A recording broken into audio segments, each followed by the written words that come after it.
And are you refreshed? Good. Now what? Talked about just about everything that we could talk about, yes? No? Thank you. I get it, and I love all of it.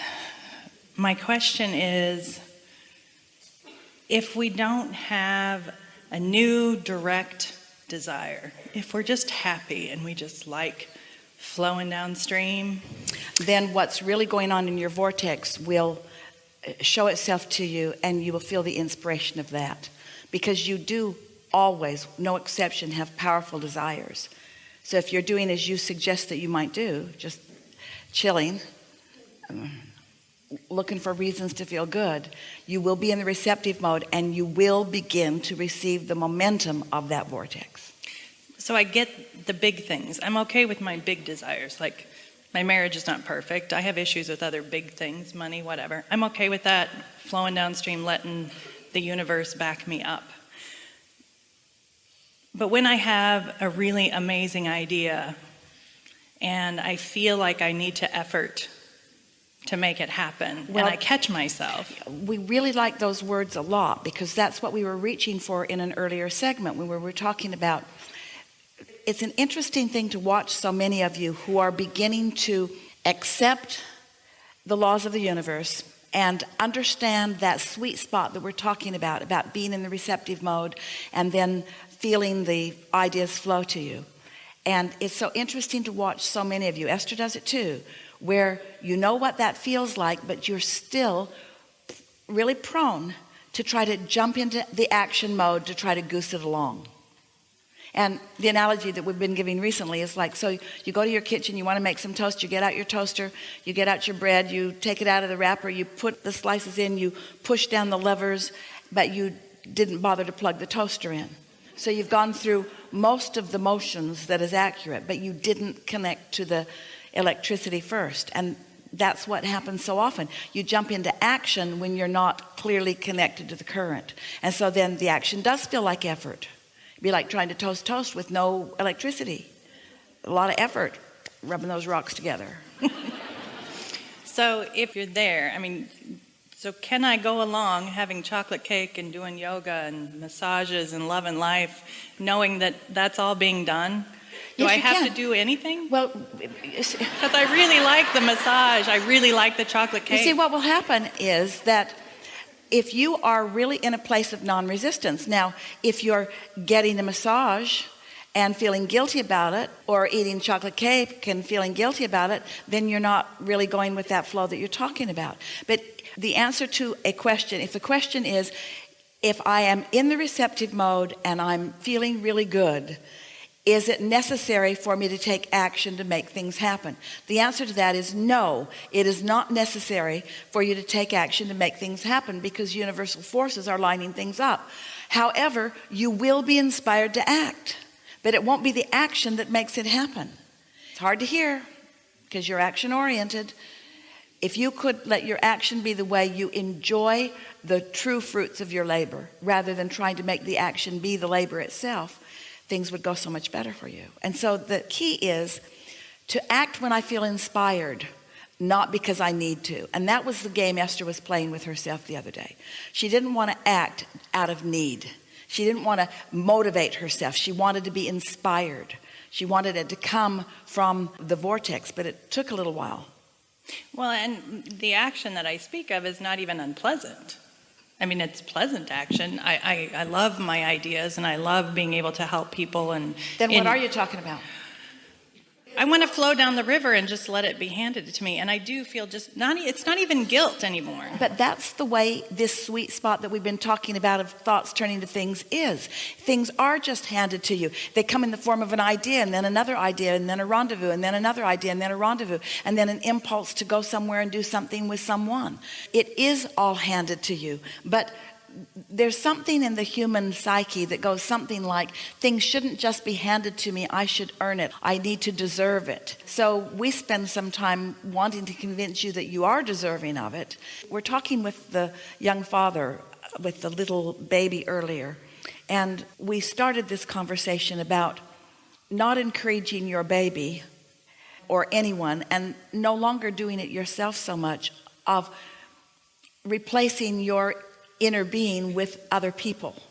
But so many of you have done that already, where you're trying to get the marks on the chart, or you're seeking approval from someone, and so you have gotten into the habit of acting, because when you get a job, usually the person who's paying you is expecting some action from you. It would be very odd if you just showed up at work and just sat there and your employer says, "What's going on?" And you say, "I'm waiting for inspiration." And your employer would give you some inspiration. That's really more like motivation. Do this or else. And so it's the way you've sort of trained yourself. You've become far more reliant on action, and you're using action in a way that you never intended. Instead of getting into the receptive mode and following the flow of the energy, what most people do is they don't do that, and then they try to use action to compensate. And that's why the analogy of the toaster not being plugged in is such a good one. You're trying to get results out of a toaster that's not plugged in. And that's why so much of your action, it makes you feel tired, it makes you feel weary, it makes you feel unproductive. Where when you're really tuned in, tapped in, turned on, then. So let's get to the heart of this question. So how do I go about that? And we say the answer is momentum.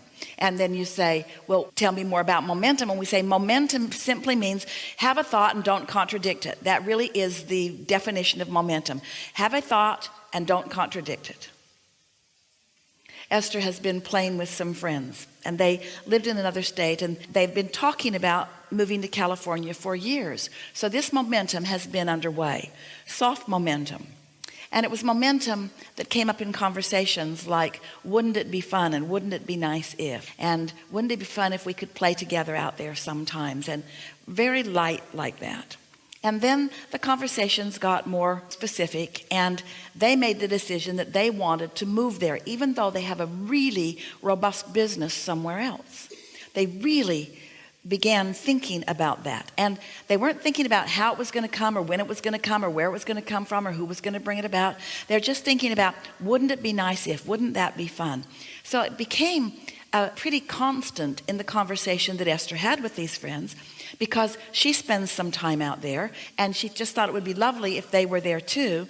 And then their conversation turned, as the momentum began to gather a little bit of steam, to things like how much fun we have when we are together here, and how many places we like to go and do fun stuff when we are here, and how many lovely restaurants there are here, and how nice it is to walk on the beach here, and not trying to make anything happen. They were just sort of milking what they all could feel like momentum. They could feel that there was subtle momentum going, and they began milking it, not to make anything happen, but for the pleasure of the milking of it. That was their agreement with each other. We'll talk about this if it feels good. So every now and again, one of them would call the other of them when they felt inspired to do so, when there was a little momentum going. And then a job opened up for one of them. A significant job opened up. And the question was, so do we take that job? Well, don't take any action until you can't stand not to take the action, was sort of the agreement that they had. And so as this began unfolding, Esther said to them, because she happened to be there, and they made the move, he took the job, everything is unfolding, and Esther said to her friends, I'm going to be out there for about 2 weeks during such and such a time, and I have about 4 days that I could focus with you as you move into your new house. That was all that was said. And then momentum started flowing. They were hanging around together, and they'd get an impulse to go over there, or to go over there, or to go over there. And in 4 days, they found everything from top to bottom that was necessary for this house with such ease and flow, and really very little spending of money because of the way it was unfolding, that Esther has been saying to anyone who she can pin down to listen to her, those were 4 of the most fun days I've ever lived in my entire life. So now she's trying to figure out why. What was so fun about it? Why did it feel like that? And then as she listens to us, we go on and on about the vortex, and we talk about the sweet spot, and she realizes, hey, we were in the sweet spot. So what are the components of being in the sweet spot? What does Abraham mean by that sweet spot? Well, we weren't trying to make anything happen, and we're all in love with each other, and there was zero criticism about anything, there was zero worry about anything, and there was zero effort about anything. It was just, how much fun can we have together while we're doing this? Well, we know that you've had some of those experiences yourself, but until you've had them and you make the association between the words that we're saying here and the law that we are presenting to you with these words and the actual experience of what it feels like to you when you get into the flow, and here's why this works the way it does. Through life, you have put endless things into your vortex, which means your inner being who stands in your vortex, in this vibrational reality, knows where you stand in relationship to everything you want, knows where you are in relationship to everything you want, and here are the most important words, and knows the path of least resistance to call you to them. Now, those are really important words. Path of least resistance. Let's make it clear. Your path of least resistance. Let's make it clear. Your path that you have put resistance on your trail.